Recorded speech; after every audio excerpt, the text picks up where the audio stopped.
Hello everyone, good morning to all of you. Target competition YouTube channel में आपका स्वागत है। Welcome everyone to target competition.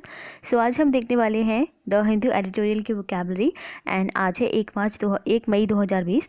तो देखते हैं 1 मई 2020 से कौन कौन से वर्ड्स हैं जो हमारे लिए इंपॉर्टेंट है। So let's start the session. So देखिए, हमारा फर्स्ट वर्ड क्या है? डिमिनिश। डिमिनिश का मतलब होता है कमी आना, यानी कि डिक्रीज होना। डिमिनिश का मतलब क्या होता है? कमी आना यानी कि डिक्रीज होना। और इसको इंग्लिश में क्या बोलते हैं? मेक और बिकम लेस, यानी something is something you make less और become less is called diminish. अब इस देखते हैं इसका यूजेस क्या है। The new law is expected to diminish the government's chances, यानी कि जो न्यू लॉ है उससे क्या एक्सपेक्टेशन है कि जो गवर्नमेंट की चांसेस है उसको वो डिमिनिश कर देगा, ये एक्सपेक्टेशन है। तो डिमिनिश जो है वो टू के बाद यूज़ किया गया है। और टू क्या है? आपका प्रपोजिशन। प्रपोजिशन के बाद आपका वैसे तो नाउन आता है, लेकिन टू एक ऐसा प्रपोजिशन है जिसके बाद आपका वर्ब भी आ सकता है। तो यहाँ पे टू के बाद जो डिमिनिश है वो एज अ वर्ब यूज़ किया गया है in first form. So that's why diminish यहाँ पे एज अ वर्ब यूज़ किया गया है। और डिमिनिश की पार्ट ऑफ स्पीच क्या होती है? वर्ब होती है। ठीक है, सो डिमिनिश की पार्ट ऑफ स्पीच वर्ब होती है, इसको आप याद रखिएगा और इसका मीनिंग आप याद रखिएगा। डिमिनिश का मतलब होता है डिक्रीज होना, यानी कि कमी आना। ओके, नेक्स्ट वर्ड देखते हैं क्या होता है? विम्सी। विम्सी का मतलब होता है फैंसीफुल आइडिया, यानी कि एक सन की आइडिया जो होता है उसको बोलते हैं फैंसीफुल आइडिया, यानी कि विम्सी। ठीक है, तो विम्सी जो होता है वो सीधे सीधे यही कि कोई अगर फैंसीफुल आइडिया है, यानी कि कोई सन की आइडिया है, तो उसको विम्जी बोलते हैं। ठीक है, और इसका मीनिंग क्या होता है? प्लेफुली क्वेंट और फैंसीफुल बिहेवियर और ह्यूमर, यानी कि प्लेफुली क्वेंट होना, फैंसीफुल बिहेवियर होना, यानी कि एक तरह का सन की बिहेवियर होना और ह्यूमर का होना। सो यहाँ पे बोला गया एक फिल्म के बारे में। The film is an awkward blend of whimsy and moralizing, यानी कि फिल्म जो है वो किसका ब्लेंड है? एक तो विम्जी है यानी कि सनकपन है उसमें, एंड मोरलाइजिंग का, तो दोनों का ही ये एक तरह से ब्लेंड है ये फिल्म। ठीक है, so I hope this is clear. And यहाँ पर आप देख सकते हैं ऑफ के बाद हमने विम्जी का यूज़ किया है, जैसे कि आप यहाँ पे देख सकते हैं हमने ऑफ के बाद इसका यूज़ किया है। और ऑफ क्या है? प्रपोजिशन है। और जैसे कि मैंने अभी आपको बताया था पिछले वर्ड में कि ऑफ यानी कि प्रपोजिशन, प्रपोजिशन के बाद नाउन यूज़ करते हैं। तो यहाँ पे आप देख सकते हो ऑफ के बाद हमने विम्जी का यूज़ किया है एज अ नाउन। सो विम्जी की जो पार्ट ऑफ स्पीच है वो क्या होती है? नाउन होती है। ये भी आप याद रखिएगा, विम्जी की पार्ट ऑफ स्पीच नाउन होती है। जो सनक वर्ड है, जो सन की वर्ड है, वो आपने हिंदी में सुना होगा एंड इसे इंग्लिश में विम्जी कहते हैं। इस चीज़ को आप याद रखिएगा। एंड इसकी पार्ट ऑफ स्पीच नाउन होती है। सो विम्जी मतलब फैंसीफुल आइडिया, यानी कि सनक। Let's move to the next word. Discernment का मतलब देखिए क्या होता है? डिसर्नमेंट का मतलब होता है रिकॉग्नाइज करना, यानी कि जानना किसी को। द एबिलिटी टू जज वेल, यानी किसी को एक तरह की एबिलिटी होना किसी के अंदर, किसी को जज करने की। सो द एबिलिटी टू जज वेल इज कॉल्ड डिसर्नमेंट, यानी कि रिकॉग्नाइज, हिंदी में बोलते हैं जानना। अब देखिए यूजेस क्या है इसके। An astonishing lack of discernment, इसके यूजेस क्या है? An astonishing lack of discernment. और यहाँ पे आप देख सकते हो लेक क्या है? नाउन है, और एस्टोनिशिंग क्या है? एडजेक्टिव है। इसके अलावा यहाँ पे हमें डिसर्नमेंट देखना है, तो डिसर्नमेंट आप ऑफ के बाद यूज़ कर रहे हो, और ऑफ के बाद प्रपोजिशन, ऑफ क्या है? प्रपोजिशन है, और इसके बाद नाउन का यूज़ किया जाता है। तो यहाँ पे discernment as a noun use किया जा रहा है। तो डिसर्नमेंट की पार्ट ऑफ स्पीच नाउन होती है, ये आप याद रखिएगा। डिसर्नमेंट का मतलब होता है रिकॉग्नाइज करना, यानी कि किसी चीज़ को जानना, यानी कि द एबिलिटी, ठीक है, द एबिलिटी टू जज वेल इज कॉल्ड डिसर्नमेंट, यानी कि रिकॉग्नाइज। एंड इसका यूज ये an astonishing lack of discernment. चलिए आगे बढ़ते हैं। नेक्स्ट है प्रूडेंट। प्रूडेंट का मतलब होता है बुद्धिमान, यानी कि वाइज। तो वाइज का मतलब भी बुद्धिमान होता है, इंटेलिजेंट का मतलब भी बुद्धिमान होता है। एंड इसके अलावा जो न्यू वर्ड है वो है प्रूडेंट। तो प्रूडेंट का मतलब भी बुद्धिमान होता है, ये आप याद रखिएगा। ठीक है, प्रूडेंट का मतलब क्या होता है? बुद्धिमान। इसका मीनिंग क्या है इंग्लिश में? एक्टिंग विद और showing care and thought for the future, यानी कि एक्टिंग विद और showing care and thought for the future, जो फ्यूचर के बारे में सोच कर चले एंड केयरफुली सारे काम करे, उसको कहते हैं बुद्धिमान, यानी कि प्रूडेंट। अब देखिए यूजेस क्या है इसके सेंटेंस में। No prudent money manager would authorise a loan without first knowing its purpose. No prudent money manager. अब यहाँ पे जो मैनेजर है वो आपका नाउन है, और मैनेजर किसका है? मनी का है, तो इसलिए मनी मैनेजर यहाँ पे बोला गया है, मनी मैनेजर। ठीक है, सो नो प्रूडेंट यहाँ पे बोला गया है कि कोई भी प्रूडेंट मनी मैनेजर, यानी कोई भी बुद्धिमान money manager would authorise a loan without first knowing its purpose, यानी कि कोई भी जो प्रूडेंट मनी मैनेजर होगा वो कभी भी जो लोन है बिना उसका पर्पस जाने उसको ऑथराइज नहीं करेगा। ठीक है, यहाँ पे बोला गया है कि कोई भी अगर जो प्रूडेंट मैनेजर होगा तो वो बिना किसी लोन का पर्पस जाने उसको ऑथराइज नहीं करेगा। यहाँ पे आप देख सकते हो प्रूडेंट का यूज़ हम पहले ही कर रहे हैं स्टार्टिंग में ही। तो प्रूडेंट मनी मैनेजर यानी कि मनी मैनेजर क्या हो गया, आपका नाउन हो गया। उसके पहले हम प्रूडेंट का use as an adjective for manager कर रहे हैं। So prudent as an adjective use किया जाता है, इसकी पार्ट ऑफ स्पीच एडजेक्टिव होती है। और ये क्या होता है आपका मीनिंग में वाइज यानी कि बुद्धिमान यानी कि intelligent. So I hope this is clear and इसको आप एज एन एडजेक्टिव सेंटेंस में यूज़ करके देखिएगा, खुद से भी एक सेंटेंस बनाइएगा। चलिए आगे बढ़ते हैं। नेक्स्ट होता है थ्वार्ट। थ्वार्ट का मतलब देखिए क्या होता है, अनसक्सेसफुल। थ्वार्ट का मतलब क्या होता है, अनसक्सेसफुल होना है, यानी कि एक तरह से अनसक्सेसफुल भी होता है। इसके अलावा दूसरा मीनिंग इसका ये होता है कि आप किसी को रोक रहे हो। थ्वार्ट मतलब क्या होता है, रोकना, किसी को थ्वार्ट करना यानी कि किसी को क्या करना, रोकना। सो थ्वार्ट का मतलब रोकना भी होता है, यानी कि किसी का काम बिगाड़ना, एक तरह से किसी के आड़े आना, किसी को नाकाम बनाना, यानी कि prevent someone from accomplishing something, किसी को कुछ अचीव करने से रोकना। Prevent someone from accomplishing something, किसी को कुछ अचीव करने से रोकना, इज कॉल्ड थ्वार्ट। ठीक है, सो थ्वार्ट का मतलब हमने देख लिया। इसके अलावा इसका एक और मीनिंग होता है from one side to another side of, यानी कि अक्रॉस। ठीक है, तो अक्रॉस के सेंस में भी इसका कभी कभी यूज़ किया जाता है, दिस इज़ रेयर। अब देखते हैं इसके यूजेस क्या हैं। He never did anything to thwart his father, यानी कि उसने ऐसा कुछ भी नहीं किया जिससे उसका फादर को थ्वार्ट किया जाए, यानी कि एक तरह से उनके प्रिवेंट किया जाए। सो उसने यानी कि थ्वार्ट की जगह पर अगर आप प्रिवेंट लगा के देखोगे तो क्या हो जाएगा, उसने कभी कोई ऐसा काम नहीं किया अपने फादर को प्रिवेंट करने के लिए, यानी कि उसने अपने फादर को प्रिवेंट करने वाला कोई भी ऐसा काम अभी तक नहीं किया है। प्रिवेंट करना मतलब रोकना, किसी को कुछ भी अकम्प्लिश करने से रोकने में। सो थ्वार्ट का मतलब होता है किसी को प्रिवेंट करना कुछ भी अकम्प्लिश करने से। ठीक है, और यहाँ पे हमने कैसे यूज़ किया है, ये एज अ वर्ब यूज़ किया है। आप देख सकते हैं टू के बाद हम इसका यूज़ कर रहे हैं as a verb. So thwart as a verb use किया जाता है सेंटेंस में। आप भी कोई एक सेंटेंस बना के देखिए और उसमें आप थ्वार्ट को एज अ वर्ब यूज़ कीजिएगा। सो थ्वार्ट का मतलब होता है prevent someone from accomplishing something. Next word देखिए क्या होता है, इम्प्यूनिटी। इम्प्यूनिटी का मतलब होता है फ्री फ्रॉम पनिशमेंट, यानी कि पनिशमेंट से फ्री करना, दंड मुक्ति, यानी कि एग्जेम्पशन फ्रॉम पनिशमेंट और freedom from the injurious consequences of an action. किसी को क्या कर देना, पनिशमेंट से फ्री कर देना। ठीक है, सो एग्जेम्पशन फ्रॉम पनिशमेंट और freedom from the injurious consequences of an action. या मान लो कोई कैदी है जिसको दंड मुक्ति दे दी गई, यानी कि उसको दंड से मुक्ति दे दी गई, उसको फ्री कर दिया गया।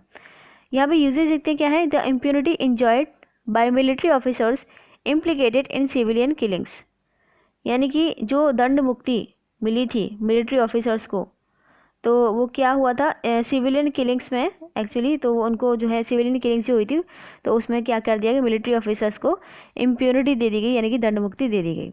सो इम्प्यूनिटी का मतलब होता है दंड मुक्ति यानी फ्री फ्रॉम पनिशमेंट। एंड इसका हमने यूज़ कैसे किया है ये भी देख लेते हैं। यहाँ पे आप देखो द के बाद हमने इम्प्यूनिटी का यूज़ किया है। द क्या है आपका डेफिनेट आर्टिकल, और कोई भी आर्टिकल हो उसके बाद हम नाउन का यूज़ करते हैं, चाहे वो इंडेफिनेट आर्टिकल हो या डेफिनेट आर्टिकल हो, उसके बाद हम नाउन का यूज़ करते हैं। तो यहाँ पे आप देख सकते हो इम्प्यूनिटी का यूज़ हमने एज अ नाउन किया है। ठीक है, so I hope this is clear. So impunity का यूज़ करके आप कोई एक सेंटेंस बनाइए एंड उसमें आप इम्प्यूनिटी को एज अ नाउन यूज़ करके देखिए। सो इम्प्यूनिटी का मतलब होता है किसी को दंड से मुक्ति करना, यानी कि फ्री फ्रॉम पनिशमेंट। नेक्स्ट देखिए क्या होता है इमिनेंट। इमिनेंट का मतलब होता है क्लोज इन टाइम, यानी कि अबाउट टू हैपन, यानी कोई चीज़ अगर होने ही वाली है तो उसको बोलते हैं इमिनेंट। यानी कि they were in imminent danger of being swept away, वो कैसे डेंजर में थे, इमिनेंट डेंजर में थे। इमिनेंट डेंजर का मतलब होता है कोई चीज़ जो बहुत ही ज़्यादा पास हो, इमिनेंट का मतलब निकटस्थ, बहुत ही ज़्यादा कोई चीज़ पास हो, यानी कि कोई चीज़ होने ही वाली हो। ठीक है, उसको बोलते हैं imminent. So they were in imminent danger, वो कैसे डेंजर में थे, इमिनेंट डेंजर में थे, यानी कि एक ऐसा डेंजर जो कि बस होने ही वाला है। ठीक है, यहाँ पे आप देख सकते हो डेंजर क्या है, नाउन है, और उसके पहले हमने इमिनेंट का use as an adjective danger के लिए किया है, क्योंकि ये बताना है यहाँ पे कि डेंजर कैसा था, इमिनेंट डेंजर था।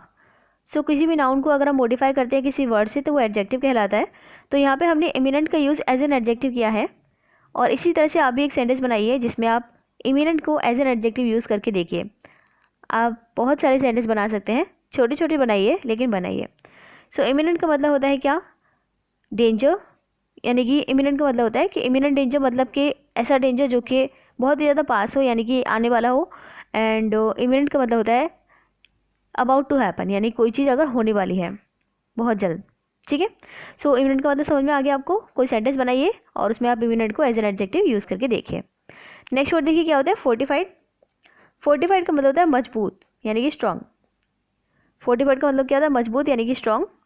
मीनिंग क्या होता है इसका इंग्लिश में, provide a place with defensive works as protection against attack, यानी कि एक तरह का एक प्लेस होना जहाँ पर डिफेंसिव वर्क्स है, यानी कि डिफेंसिव वर्क्स मतलब ऐसा वहाँ पे काम किया गया जिससे कि वहाँ पे कोई अटैक नहीं कर सकता, प्रोटेक्शन है वहाँ पे अटैक से।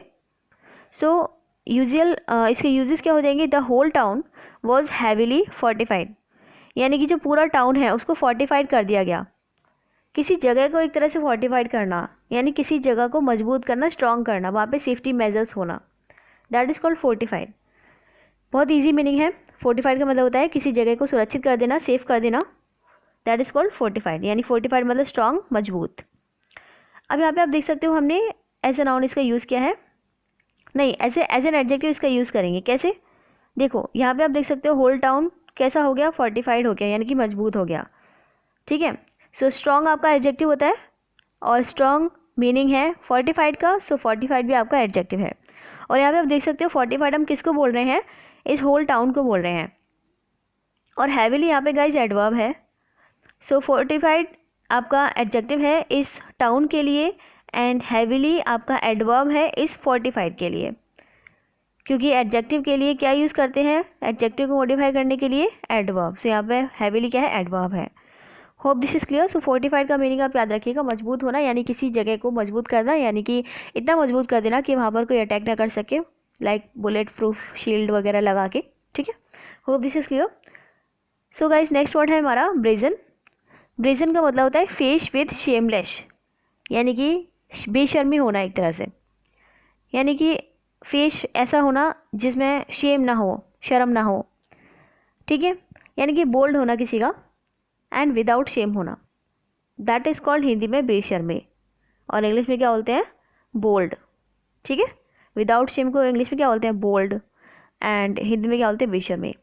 अब देखिए इसके यूजेस क्या है, he went about his illegal business with a brazen assurance, यानी कि he went about his illegal business with a brazen assurance. Brazen assurance का मतलब क्या है कि एक तरह का बेशर्मी वाला एश्योरेंस। सो वो अपना इलीगल बिजनेस कर रहा था बेशर्मी से, ये सेंस यहाँ पे बन रहा है। और यहाँ पे हमने कैसे यूज़ किया है इसको, नाउन से पहले इसका यूज़ किया है। ब्रेजन कैसे, एडजेक्टिव की तरह हमने यूज़ किया है एश्योरेंस के लिए। सो एज एन एडजेक्टिव इसका हम यूज़ करते हैं। लाइक कोई ब्रेजन पर्सन भी हो सकता है, like he is a brazen person, इस तरह से हम छोटा सा सेंटेंस बना सकते हैं, he is a brazen person, ठीक है। सो ब्रेजन का मतलब होता है बेशर्म, यानी कि वो एक बेशर्म इंसान है या बेशर्म पर्सन है। In this sense we can use the word in the sentence and you have to use the word as an adjective. So आप अपने आप से कुछ सेंटेंस बनाइए, छोटा सा बनाइए बट बनाइए, जैसे मैंने अभी बनाया था he is a brazen person, इसी तरह से आप कोई भी सेंटेंस बना सकते हैं डिफरेंट तरीके से। इस तरह से अगर आप सेंटेंस बनाएंगे तो उससे क्या होगा कि आप चीज़ों को जो उनकी पार्ट ऑफ स्पीच है एग्जैक्टली उसी तरह से यूज़ करेंगे एंड उसका मीनिंग भी आप सेंटेंस में फिट करके बनाएंगे तो आपको मीनिंग भी लर्न हो जाएगा। So this is very important to create sentence, ठीक है। सो इसलिए आप सेंटेंस बनाइए, अपने आप से बनाइए। So hope this is clear. So brazen का मतलब होता है फेस विथ शेमलेस, यानी कि एक तरह की बेशर्मी। Okay so guys next word हमारा क्या है, गॉस्पेल ट्रुथ। गॉस्पेल ट्रुथ का मतलब क्या होता है, एन अनक्वेश्चनेबल ट्रुथ, यानी कि कोई ऐसा सच जो कि जिस पर कोई क्वेश्चन ना कर सके, पूर्ण सत्य होना, यानी कि एक तरह से अनक्वेश्चनेबल ट्रुथ होना जिस पर कोई उंगली ना उठा सके, जो बिल्कुल सत्य हो, ठीक है। सो गॉस्पेल ट्रुथ का मतलब होता है पूर्ण सत्य यानी पूरा सच, an unquestionable truth, the teaching और रिवलेशन ऑफ क्रिस्ट, यानी कि जो टीचिंग है उनकी वो क्या है, पूर्ण सत्य है, गॉस्पेल ट्रुथ है। अब देखिए it is the church mission to preach the gospel. Church का मिशन क्या है, प्रीच करना, किनको, गॉस्पेल को, यानी कि गॉस्पेल को प्रीच करने का मतलब है कि जो पूर्ण सत्य है उसको प्रीच करना। So in this sense we can use this word in the sentence, और ये एज अ नाउन यूज़ किया जाता है गॉस्पेल ट्रुथ। और एन अनक्वेश्चनेबल ट्रुथ आपका क्या हो गया, पूर्ण सत्य, यानी कि जिस पर कोई क्वेश्चन ना कर सके। सो गॉस्पेल ट्रुथ यानी कि ऐसा सच जो कि अनक्वेश्चनेबल है, जिस पर कोई क्वेश्चन नहीं कर सके। इस तरह से आप किसी एग्जाम्पल में इसको यूज़ कर सकते हैं एंड एज अ नाउन आपको ये यूज़ करना है क्योंकि इसकी पार्ट ऑफ स्पीच क्या है, नाउन है। सो गाइस इस तरह से हमने सभी वर्ड्स कंप्लीट कर लिए हैं। अब मैं आपको कराती हूँ इन सभी वर्ड्स का रिवीजन, जैसे कि आप इन सभी वर्ड्स को कभी ना भूलो। सो फर्स्ट वर्ड हमने क्या पढ़ा था, डिमिनिश। डिमिनिश का मतलब होता है कमी आना, यानी कि डिक्रीज होना। नेक्स्ट वर्ड मैंने आपको बताया था विम्जी। विम्जी का मतलब होता है सनक, यानी कि एक तरह का सन की पर्सन, ठीक है। सो जो सन की पर्सन होता है उसको बोलते हैं विम्जी। नेक्स्ट वर्ड मैंने आपको बताया था डिसर्नमेंट। डिसर्नमेंट का मतलब होता है रिकॉग्नाइज करना, यानी किसी को जानना, ठीक है। डिसर्नमेंट का मतलब क्या होता है, द एबिलिटी टू जज वेल, यानी किसी को जानना, यानी कि रिकॉग्नाइज करना। नेक्स्ट वर्ड था गाइस प्रूडेंट। प्रूडेंट का मतलब था बुद्धिमान, यानी कि वाइज होना। नेक्स्ट वर्ड था थ्वार्ट। थ्वार्ट का मतलब होता है किसी को रोकना कुछ भी अचीव करने से, यानी कि prevent someone from accomplish something, this is called thwart, यानी कि प्रिवेंट समवन। नेक्स्ट वर्ड देखिए इम्प्यूनिटी। इम्प्यूनिटी का मतलब होता है दंड मुक्ति, यानी कि दंड से मुक्ति मिल जाना। Free from punishment is called impunity. Next word था इमिनेंट। इमिनेंट का मतलब होता है कोई चीज़ जो कि हमारे बहुत ही ज़्यादा पास हो, यानी कि कोई चीज़ होने वाली हो, क्लोज इन टाइम, यानी कि about to happen, that is called imminent. For example कोई चीज़ होने ही वाली है, जैसे कि हमारी जॉब लगने ही वाली है, तो उसे बोलेंगे इमिनेंट, ठीक है। नेक्स्ट वर्ड देखिए फोर्टिफाइड। फोर्टिफाइड का मतलब है स्ट्रॉन्ग, यानी कि मजबूत। सो फोर्टिफाइड का बहुत ही सिंपल सा मीनिंग है, और जैसे कि कोई एरिया है जिसको सेफ्टी से सेफ कर दिया गया, उसे बोलेंगे फोर्टिफाइड प्लेस, ठीक है। सो फोर्टिफाइड मतलब स्ट्रॉन्ग यानी मजबूत। नेक्स्ट वर्ड था ब्रेजन। ब्रेजन का मतलब होता है बेशर्म, यानी कि बेशर्मी होना, यानी कि face with shameless, without shame, that is called brazen, यानी कि बेशर्मी होना, एक तरह से एक ऐसा फेस होना जिस पर शेम ना हो, बोल्ड होना एक तरह से, विदाउट शेम होना, दैट इज कॉल्ड ब्रेजन, यानी कि बेशर्म। नेक्स्ट है गॉस्पेल ट्रूथ। गॉस्पेल ट्रूथ का मतलब होता है कोई ऐसा सत्य, कोई ऐसा ट्रूथ जिस पर कोई क्वेश्चन ना कर सके, यानी कि an unquestionable truth is called gospel truth. Gospel truth मतलब कोई ऐसा सत्य जो जिस पर कोई क्वेश्चन ना कर सके, जिस पर कोई उंगली ना उठा सके, जिसको कोई ये ना बोल सके कि ये झूठ है, एक पूर्ण सत्य होना, that is called gospel truth. Okay, so guys इस तरह से हमने रिवीजन कर लिया है सभी वर्ड्स का, एंड सभी वर्ड्स को अच्छे से समझ भी लिया है। अब आपको क्या करना है, अपने टाइम टेबल के अकॉर्डिंग इन सभी वर्ड्स का रिवीजन करते रहना है, जिससे कि आप इन सभी वर्ड्स को कभी ना भूलो। आपको अगर हमारा Telegram group and channel join करना है तो उसका link description box and comment box में दिया गया है, वहाँ पर क्लिक करके आप ज्वाइन कर सकते हैं। इसके अलावा जो भी अपडेट्स है वो आपको हमारे टेलीग्राम ग्रुप से मिल जाएंगी, एंड चैनल को सब्सक्राइब कर लीजिए, जिससे कि आपको जो भी अपकमिंग वीडियोस हैं उनका नोटिफिकेशन आ जाएगा। अगर आपको वीडियो यूजफुल लगी है तो इसे लाइक करना ना भूलिएगा। कमेंट करके आप कोई भी डाउट पूछ सकते हैं। शेयर कीजिएगा वीडियो को at least to 1 person. You can share this video to more than 1 person, but at least share this video to 1 person. So subscribe कर लीजिएगा चैनल को, एंड बेल आइकन को दबाइएगा आगे आने वाली ऐसी ही यूजफुल वीडियोस को देखने के लिए। इसके अलावा मैं डेली आपको मॉर्निंग में वोकैब का सेशन तो दे ही रही हूँ, इसके अलावा आप 5 PM वाला लाइव सेशन भी अटेंड कर सकते हैं। 5 PM वाले लाइव सेशन में हम लाइव क्विज सेशन करते हैं, लाइव बच्चे वहाँ पर आते हैं और क्विज में पार्टिसिपेट करते हैं। आपको अगर पार्टिसिपेट करना है तो आप भी कर सकते हैं। 5 PM वाले लाइव सेशन पर आप रेडी रहिएगा, और 5 PM पर बस आप रेडी रहेगा और चैनल खोल के बैठ जाइएगा, और जैसे ही वीडियो लाइव होगी आपकी शो हो जाएगी। इसके अलावा आप हमारा टेलीग्राम ग्रुप भी ज्वाइन कर सकते हैं, और टेलीग्राम ग्रुप का जो लिंक है वो मैंने डिस्क्रिप्शन बॉक्स में दे दिया है। ग्रुप को ज्वाइन करने से क्या होगा कि वहाँ पर आपको 5 PM पर लिंक मिल जाएगा वीडियो का, जहाँ पर क्लिक करके आप हमारे साथ लाइव आ सकते हैं। So thank you friends for watching the video. Video useful लगी है तो इसे लाइक करना ना भूलिएगा। Thank you.